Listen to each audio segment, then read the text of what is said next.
Hi, YouTube and people with a 7.3 liter Ford. I'm making this video because my truck started to run odd and it wouldn't start when it was cold on 80-degree days. Okay?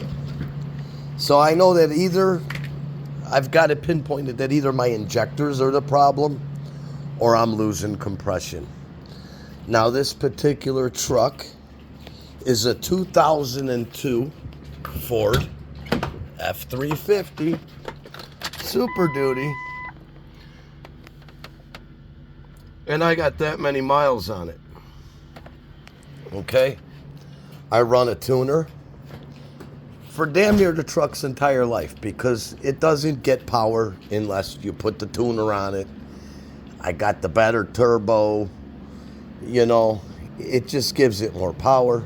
I like to beat the hell out of it, and I do. And I've got a good amount of miles out of this thing. It's been a very good truck. I can't complain about it at all. I run this thing, I do hot shots, I do nothing but pull trailers with this truck, okay? She does me very good. I constantly am running this truck. I keep fuel on deck, the whole thing. This thing runs. If I shut it off, though, 80-degree days, let it sit overnight, the fuck thing wouldn't start. I have to put some starting fluid in it. So it would get it going. But then I did this. I found out how difficult it is. I went to Harbor Freight.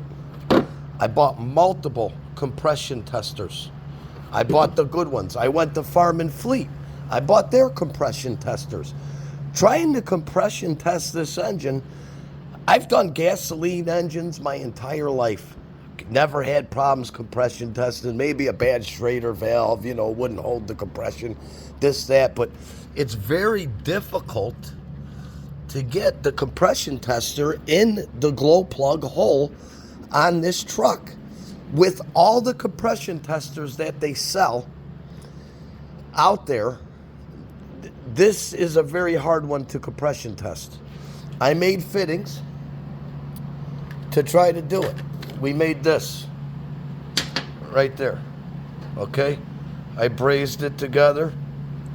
I took one of the tools from the kit right here, this kit, Harbor Freight, right there. Harbor Freight kit. I took the tool right here, which is the number 3. I cut it in half. I put a piece of brake line, brazed it together. That worked, but I had to take the rocker off each time I did it because I couldn't thread it in. It was a big pain in the butt, okay? So I'm like, you know, it's going to take hours to compression test my engine doing it like that. That's not right. So I came up with another idea. I checked the threads. Getting hot in here. Let me turn my heat down. And I measured the threads up of the actual fitting for the glow plug. Also, that's the glow plug. So the simplest thing you could possibly do, go to Farm and Fleet. This is a line for a grease gun, okay? This is a grease gun. That's the part number. This is a grease gun hose, okay?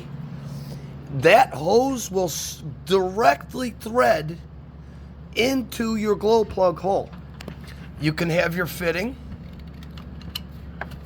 where it comes off, okay? That's why I cut the one tool. Then I adapted this. Let me show you. That's going in the glow plug. That thing is in there, okay? I take it out. I put an O-ring on the end of it. It's got oil on it, it looks funny, but there's an O-ring on the end of this grease line. This I bought in that package, right there. I screwed this end from my Harbor Freight tool with this grease gun hose. That end of the grease gun hose threads directly into your glow plug hole. with ease. With ease, I'm telling you. I got the 12-inch W54221 Performance Tool PT. They sell this stuff, Farm and Fleet. If you all got a Farm and Fleet by you, you got to doctor it together with these brass fittings. I had to have 2 couplings. The reason for that, because in here is your Schrader. If you want this to hold back the pressure. When you compression test, you want the engine to turn the piston over at least 3 strokes. You want the piston to come up and down 3 times, and that should give you a good compression reading. Okay? This, you know, it's one of those type of fittings. I got to hold the phone away just to show y'all. That's your thing with the grease gun hose. Okay, the grease gun hose.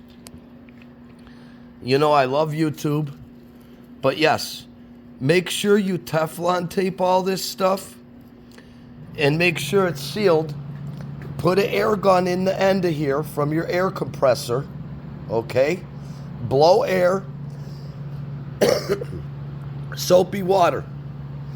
Put soapy water on here, apply air. Make sure you don't have any leaks. You don't want it to leak. But unfortunately, I'm getting 300 PSI on multiple cylinders. And that's not really that good because you really want it to be a lot higher. Like 375, 400, even over 400. Some of these 7.3s, you know, new motor. An engine with this many miles. The truck still run. It ran good. I would have to get it to operating temperature for it to really run. You know, and this is my baby. This truck has been very good to me. I've gotten a lot of miles out of it. I had to put little money into it. Maybe a high-pressure oil pump. I got alternator. AC system gave me a little bit of trouble. Still works. Never. I got batteries. If you do anything on this truck, I can suggest one thing for you. To try to use Motorcraft parts as much as you can, unless you're going to a high-performance thing or something, you know. But if all else fails, put Motorcraft. Do not buy parts from O'Reilly's, Advance, CarQuest. And that's just don't do it. Just don't do it. Please don't do it because this shit ain't going to work properly. Okay? So, don't try to use the hose they give you with the kit. Don't try to use the fittings they give you to test this because it's not going to work. It's a big pain in the butt.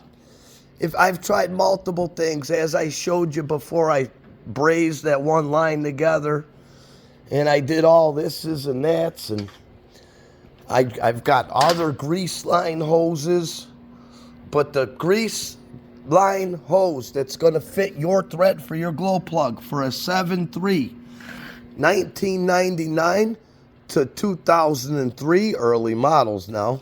Not the 6.0s, I don't think. Well, they're the same thread too. So you could do it on a 6-liter too. Same glow plugs. Doesn't matter. Same threads. But this is going to save you a lot of time. Do it this way because it's the way you could do it. I got Snap-on tools and shit. I was going to order the one from Snap-on, but it's weeks out. I went to the store. I bought the grease gun hose, the kit from Harbor Freight for 60-some bucks. Call it a day, man. You know, you're good to go. Everything's right there at your hands, you know, at these stores. You could get the stuff. So I hope this video really helps you guys. I went through a lot to get this thing compression tested properly. I wanted to make sure I needed injectors or I needed engine. And now I'm going to do a leak down test, because I know I'm losing the compression. And with a leak down test and then hearing my oil crankcase or listening through the exhaust or the intake, I should be able to determine if I'm looking at rings or valves. But with my mileage and everything, I'm shooting towards rings for sure. But these are tank motors. They run. They're a good engine. And I hear a lot of people talk about a 1,000,000-mile motor. But like I said, I beat this thing. I got a heavy right foot. And I do beat the heck out of her. She takes a licking and keeps on ticking. And I think it's time now. 500,000 miles on her. Something's going on in there. So, I hope the best of luck to y'all.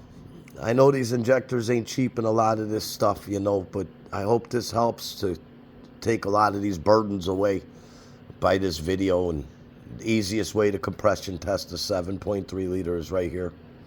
What I'm showing you, unless you maybe got some $10,000 tool fucking thing or something, yeah.